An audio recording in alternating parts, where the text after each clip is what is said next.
Field Notes, Mutawintji, Day 3. Context: I've been camped for several days at Mutawintji National Park in western New South Wales, north of Broken Hill. I'm here because the Burke and Wills expedition passed through in 1860, and I'm interested in the legacy of that expedition. Overnight, a heavy rain fell. A damp, misty, cool morning.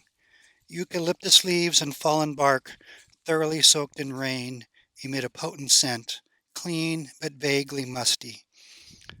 A pair of mulga parrots sits in the red gum above my camp, surveying the muddy mess. Today I decide to hike up the West Ridge Trail, which begins close to the campground. The trail follows the gradually climbing ridge crest through reddish bronze rocks and soil. The grayish foliage of the dominant vegetation, white cypress pine and mulga, provides a subtly contrasting color scheme, muted tones of grayish-green and pale ochre red. I notice lots of goat pellets and a few skulls as I stroll, and spot a few small herds in the distance. I realize that the understory plants and ground cover truly seem to have been hammered by them. Several boulders are etched with petroglyphs, one clearly a lizard.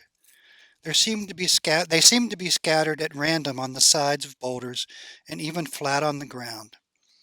Well worn, they are easy to miss, and I'm sure I miss plenty. At the summit of the ridge crest, I take a lunch break. In his guidebook, Dave Phoenix quotes from Wills's journal about the climb I just made. In the afternoon, I went with Mr. Burke to the top of Mount Bangora, which I found to be about 300 feet above the camp. The rocks are generally ferruginous red sandstone with a quartz conglomerate. I could find no fossils. They have much the appearance of large plow furrows running north and south, the eastern side being abrupt and precipitous and the western sloping gradually off. Burke and Wills took compass bearings from this vicinity. Impossible to say if I'm on the very spot where they stood, but it's an ideal location from which to survey the view, so it seems likely.